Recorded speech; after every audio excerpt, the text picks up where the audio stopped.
Hey everybody, how's it going? It's your man here, Caterade5, and I am back for another installment of Pokemon Infinity. And today, you guys, we are going to, I think, continue through Genesis Forest and hopefully make our way at some point to Hazeport City. I'm not sure if all of that's going to happen in today's episode, but we're going to try our best. Now, you may wonder why I am standing right here in this specific place, and that's because to the tile directly below me here in Searidge Town there is an astral stone. And it was funny because I was just getting prepped for today's episode and I was like, you know what, let's go pick this item up. Surely it is not important, and of course it is an astral stone, excuse me. And would you look at that important item. Now, I won't tell you what that item is used for, but I know there are some people who are looking for that item. So, there is at least one. I don't know where others, if there are others located in this game, but I found one right here. I don't know what conditions you need. You do need cut to cut the tree above me, but I don't think there are any other requirements to get that item. Anyways, let's take a look at our team, because we are going to do it one thing in Searidge Town real quick, but let's take a look at our team. First up, we have Sonora, our level 41 Egoian Venusaur, holding the Quick Claw with Rock Slide, Bulldoze, Leech Seed, and Needle Arm. And you know what? I could probably switch that item because I know we at least have the Miracle Seed. Anyways, up next we have Chungus, our level 40 Gorchu. Okay, it does have decent weight. No, it does have better special. What the fuck? Okay, you know what? Whatever. We've got Return, Thunder Punch, Fire Punch, and Thunder Wave. Next up, we have Teo, our level 40 Egoian Fearow. Yes, so we have Teo, our Egoian Fearow, level 40, holding the Muscle Band with Aerial Ace, Night Slash, Steel Wing, and Jump Kick. And then we have That's Right, our newly evolved. Please, if you did not watch the last episode, go and see my reaction to this thing, because I knew that person evolved, but I did not know that this is the thing it evolved to. I love this thing. It looks so cool. We have That's Right, our Pharynx, level 40, holding the Soothe Bell with Return, Ambush, Power Gem, and Fang Rush. Two of which are new moves. Ambush, I believe, is basically Fake Out, and Fang Rush is Fairy type. I forget what it's similar thing. Then we have Haunts, I believe is the way we're pronouncing this thing now. Our Egoian Noctowl with Fly, Snarl, Air Slash, and Hypnosis. Obviously, it's just our Flymon. And I have this Dunsparce here that we caught in the stream that I did a few days ago. What I'm going to start labeling as the Failed Safari Zone stream. So, you're here in Searidge Town. Of course, we're going to run into a wild Pokemon, but we are here in Searidge Town to trade this Dunsparce. And I, figured out that this is where this trade happens. Supposedly, the trade is for a regional form Shelder, is what I remember hearing. Now, I don't know if this is 100% true, but this would be interesting to see. Anyways, let's go ahead and do that. Hello there. You're looking for, maybe it's just a shiny Shelder, but who knows? If it's a regional form Shelder, I would be actually a lot more interested in that. So let's see what we get back in return for this Dunsparce. Farewell to Shelder. Oh, this thing! Yeah, okay, this thing is literally just the Ripjaw, the Shelder. Thanks. And obviously, I'm going to guess this thing evolves into a Cloyster at some point. We have Ripjaw, the Water Steel. Interesting Shelder. Might be a typing I consider depending how good it is offensively, because I'm just going to take a guess and say that it's not. I mean, special attack I guess is there. You've got Water Gun, Metal Sound, Bubble, and Absorb. You know what I like about these regional forms so far? They've got solid movesets.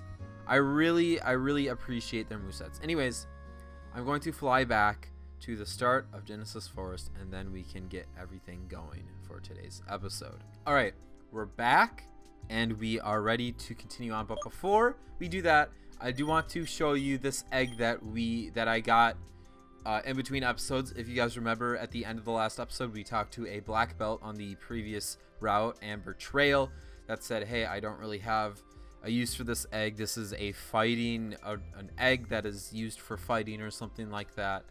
Do you want it? And of course, we said, of course we'll take it. Why wouldn't we? So here we are with this egg. So here we go. You're ready. Well, actually, let me do one other thing. I do want to actually look through our items because I do want to... I give this charcoal to Chungus because I don't really think we need the power anklet anymore. Go ahead. I'm going to give this hardstone to Sonora. I know all of those items are useful in the future, but at least that hardstone is, in case we get a potential, you know, certain Pokemon. You can go ahead and give this black belt to, actually no, Teo has a muscle band, so that's nice. And then I don't think we have anything special as of yet for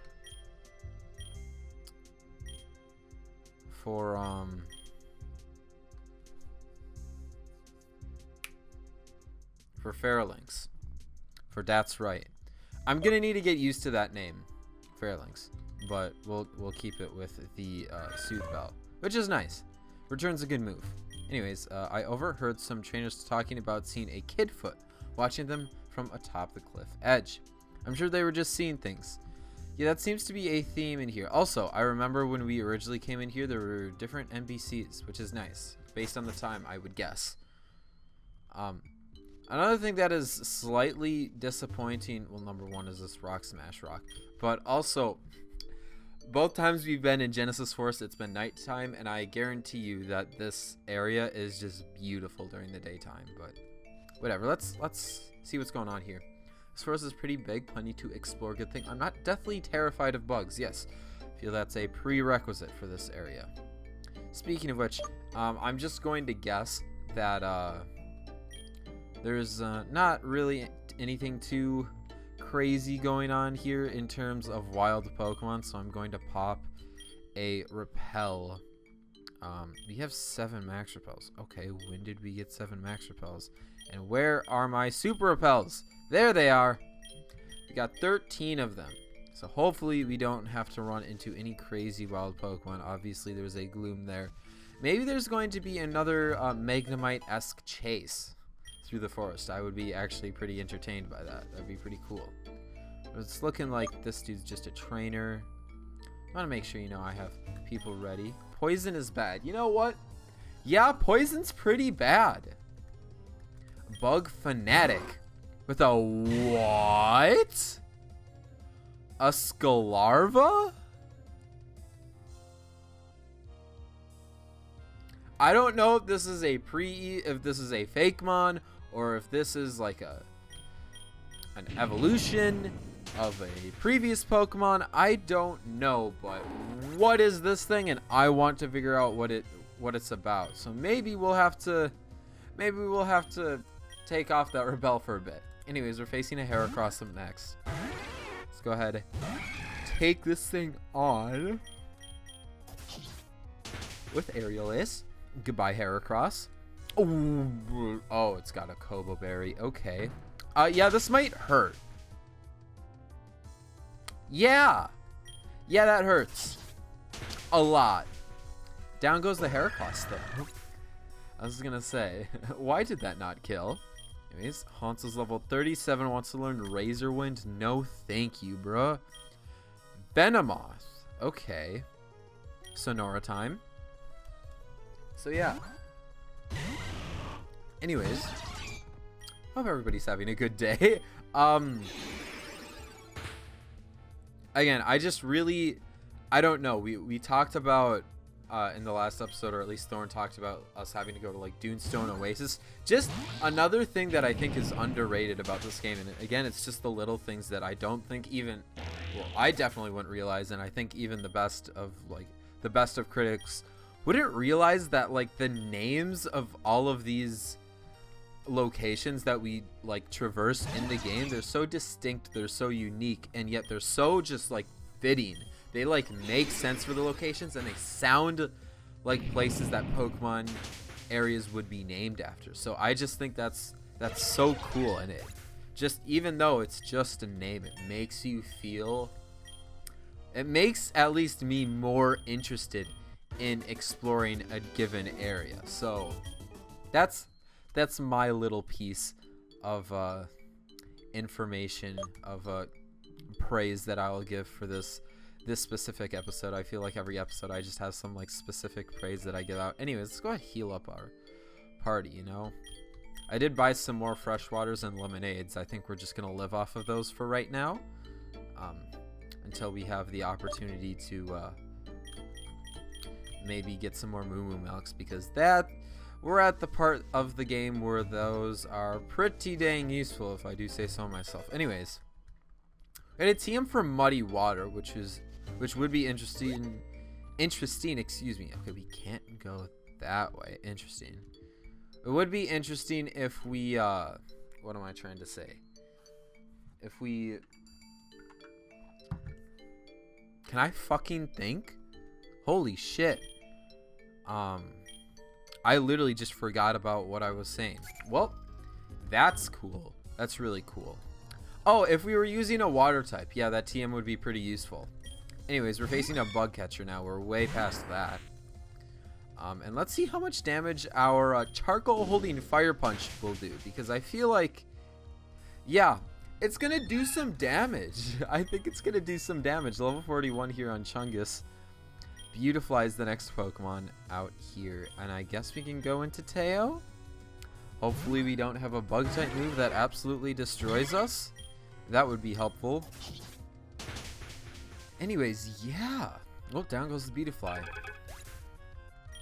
Yeah. I just wanna, we wanna learn Ambush too? Huh. Okay, so if you guys weren't watching the last episode, Ambush is basically a dark type fake out. So I think it would be useful, obviously. However, I love the coverage on this thing, so I don't think we're going to learn Ambush. I just love the coverage on Tail. I think it is so useful, so underrated. Anyways, I'm going to guess maybe we even have a Team Fate scene. But you know what we do need? We need Cut. So guess what we're about to do? Yeah, okay, I'm gonna cut down the tree and I'll be right back. Alright. Here we are, we're back in the center area. I'm interested. What happens when I step on the center tile?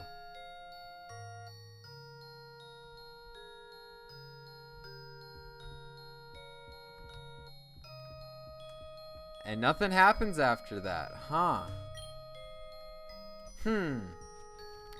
I think it's super cool. I think this is so cool. I know that it's that it's something, but I know I predicted that. It seemed like it would make sense, and it's just ominous. If we have to go into this area, I'll be right back. All right, we're back. So yeah, note to self: when you're like exploring areas, maybe like just possibly like just keep Cut on your Pokemon, especially when they're no longer getting stabbed from return. Like I feel like that's kind of useful. Anyways, let's go and take this detour with a trainer. Beware the swarm. Okay, bruh. I see. But yeah, again, I keep trying to like, every time I'm in these battles where it's just kind of more or less irrelevant, I try and go through like each of like the things. So if you guys don't know, I made this list in a stream, or just kind of took notes when I was originally looking at 5-minute reviews, I wanted to see, okay, let's see what topics we can like cover. What topics should I cover? What topics should I look at when I review a Pokemon game? So I always keep going through like these lists, or this list that I made. Or of course, I got help from people in the community. That was a crit. I'm gonna guess no Koba Berry this time. That's probably the reason why I took it out. Beautifly is the next Pokemon in here. We can go right back into Snore. But I always want to like try and look at each aspect. You know, I'll point out some random cool things. I think one of the most obvious things about why this game, at least in my opinion, is so fantastic, and it jumps out from the screen at the player, and that's the graphics. I think the graphics are just at another level. I don't think there's only a few games that I could probably think about that I could say executes its graphical vision to the extent that Pokemon Infinity does. And those games, I mean, other than like any ECAT game, because any ECAT game is just graphically excellent already, especially when you're looking at Nightshade and Ash and Frost, and even Apathy if we're looking at that as well. Though that Apathy, I would focus more on the writing of that game. But really, it's just graphically this game is beautiful, and I just think, like, look at this game. It's amazing, and I think really the graphics are so good in this game that it bleeds into the mapping, right? Like, even if the maps were super elementary, they didn't have all of this extra, like, what the fuck was I just doing? Was I going to use like a repel? No. Okay, I don't know why I was going into the bag. Maybe to switch Chungus up front. Big Chungus! You know, we haven't said Big Chungus yet in today's episode. Oh, there's a Paris there. But yeah, I think that like even if like it was me mapping, well, I think I could probably make it better than like elementary maps. But even if like, you know, somebody who isn't good at mapping did the mapping for this game, I think the graphics are just so good to where, oh, we can't go there. Okay, interesting. Where it wouldn't matter. Like, this game would still look and probably play excellently. But then you actually look at the quality of mapping. Oh, wait. The mushrooms on Paris and Parasect are actually a parasite that controls the Pokemon. Oh, that's heartwarming, isn't that? But yeah, there's just, like, the mapping itself is really good. And obviously, I'm talking about the mapping when the screen is essentially black right now. But I just think, like, bro, it's so good. And I don't really know how else to do it. Like, you have all of these. Is there a... Ah, there's a Kecleon here. This is interesting. So we can go around the other way and do that. Okay. So, yeah, just the mapping is so good. Like, you have all of these, like, extra little things that you can see on, like, these maps. Oh, I didn't even notice that was a TM. We got the TM for Reflect. Nice. There's just so many little extra things on the maps that they themselves become features of the map because there's so many of them. And it just, again, because of all of these extra little things, it makes, this is why I say the graphics lead into the mapping. It makes this game and the game's maps feel so just completely different from other games, from other fan games.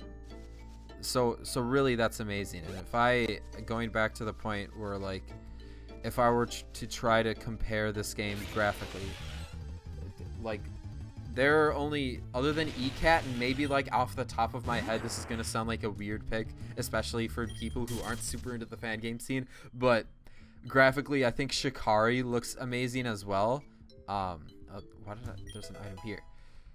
Like, I think that really I can't think of many other games other than, like, your average, well, not your average, but, like, every ECAT game and Shikari that really executes graphically compared to what I think their realistic vision was like, other than this game. Like, this game is so graphically amazing.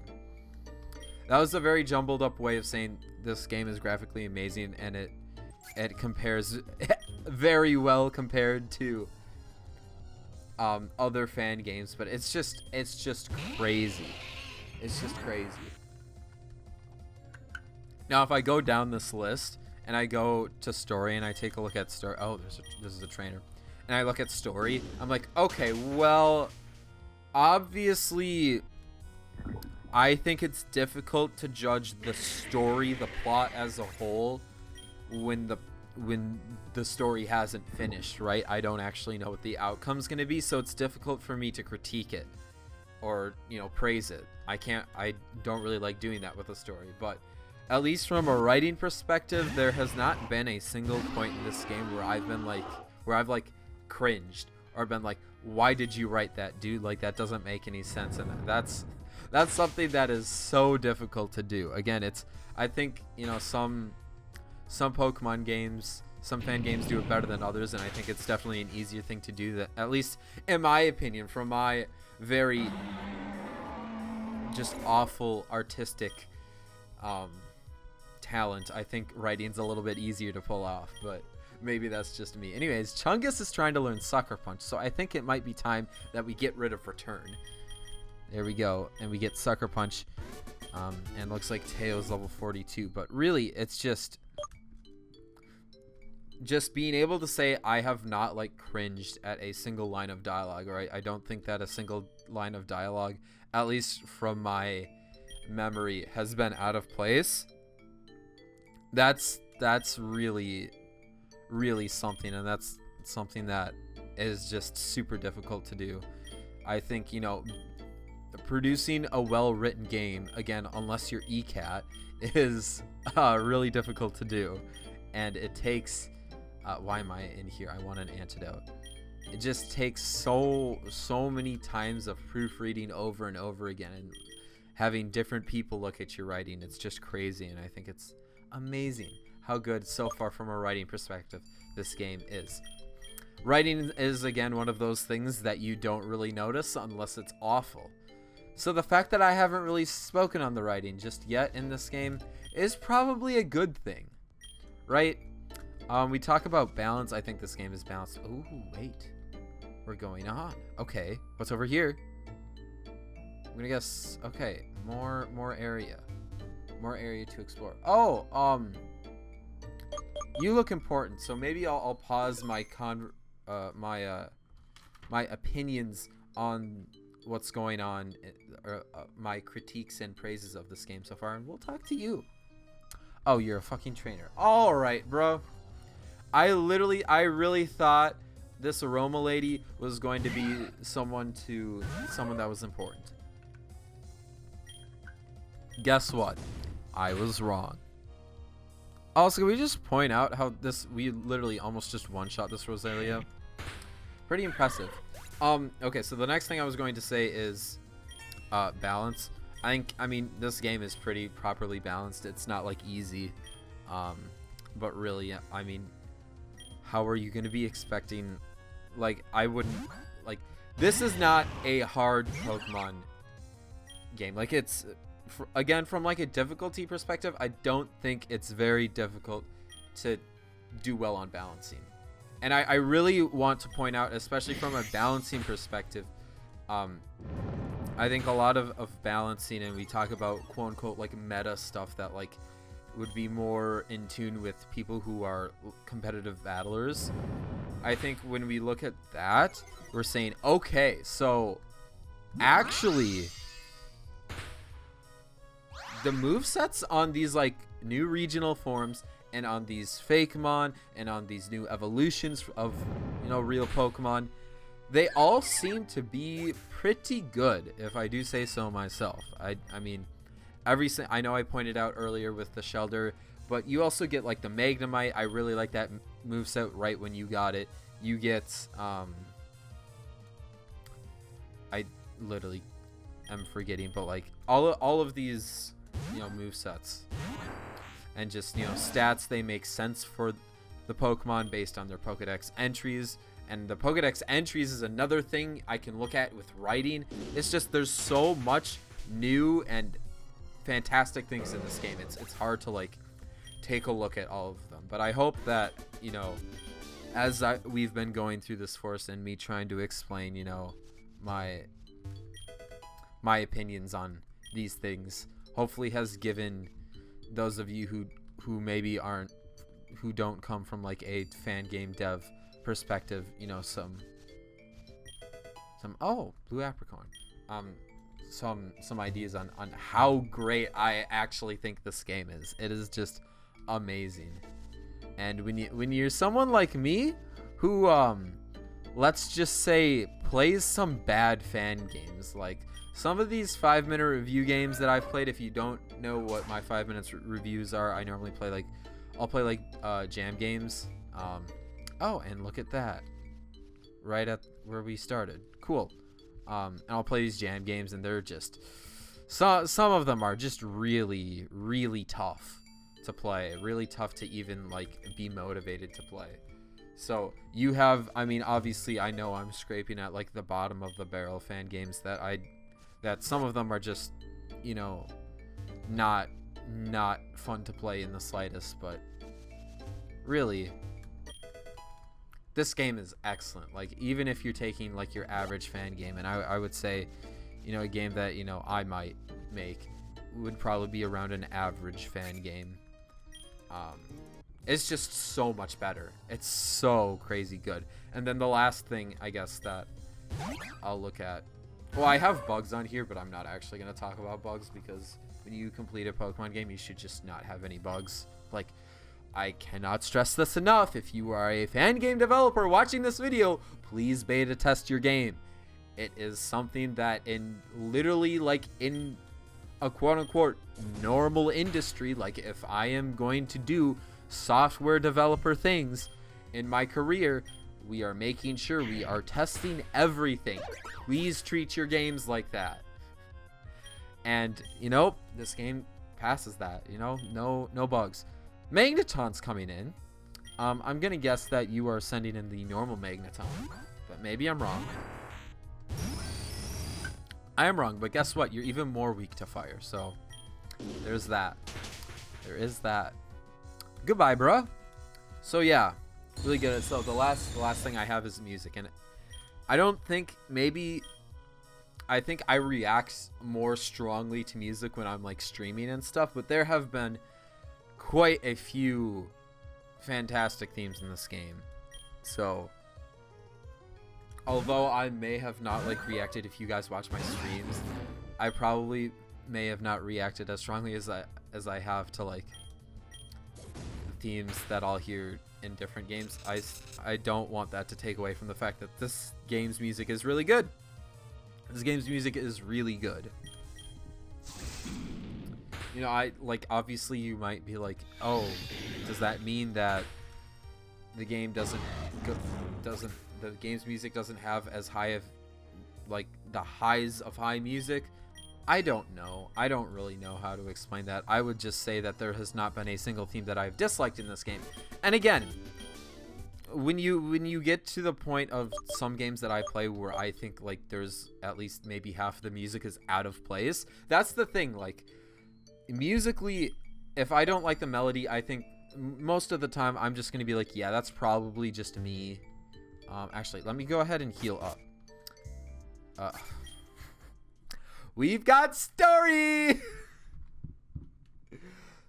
Take a pause on my opinion and my blabbering on about this game. We've got story. Lucy is here. Cade, I was hoping you'd come through this way. Professor Wormwood had another gift he wanted me to bring you. I've been trying to help him clear out some junk he doesn't need anymore, but he wouldn't let me throw this out. He thinks you could still get a use of it. And we have an item finder. Oh, and I just picked up a pack of triple triad.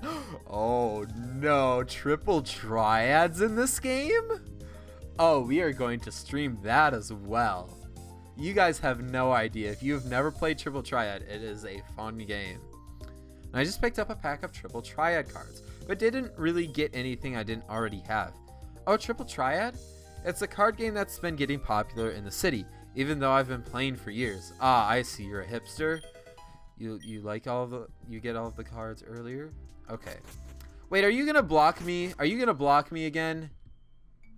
I just wanted to heal my Pokemon. And go back and explore this forest. Anyway, and the rest of the forest that I hadn't already done. But basically, the only thing I was gonna say is, you know, like subjectively, I can't tell you that a music, like, oh, this music is bad because I don't like its melody.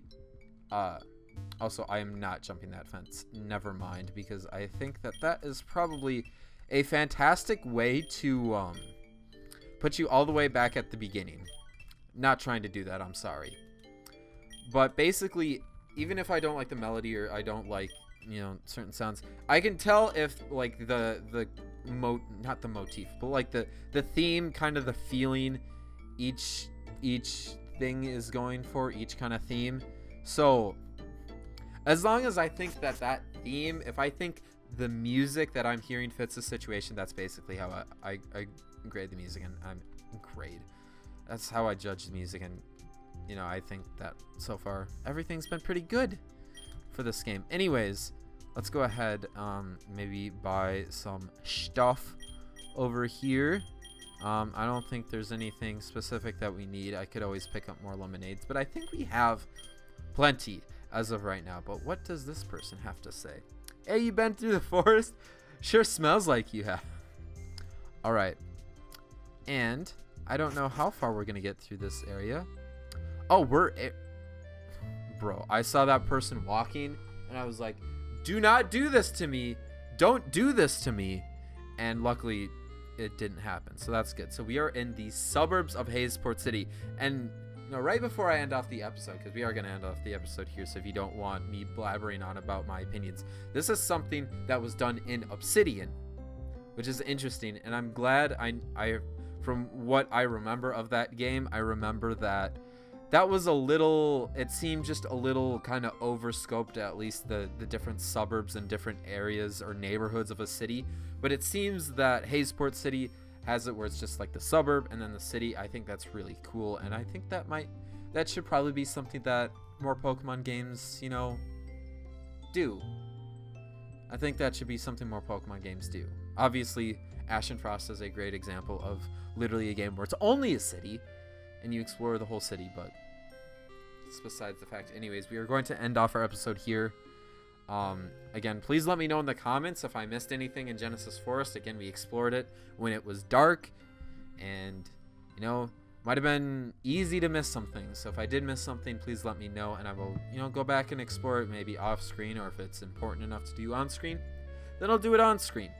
Anyways, with that, you guys, if you enjoyed today's episode, make sure to mock punch that like button, and of course subscribe if you have not. Please consider, again, do a bunch of fan game stuff, and you know, if you made it through this far to the episode, you know kind of how I grade games, and you know, there's a great series on this channel called 5-Minute Review. So if you are interested in getting an opinion on lots of fan games really quickly, that's the series that you should check out. But anyways, I think that is it for me today.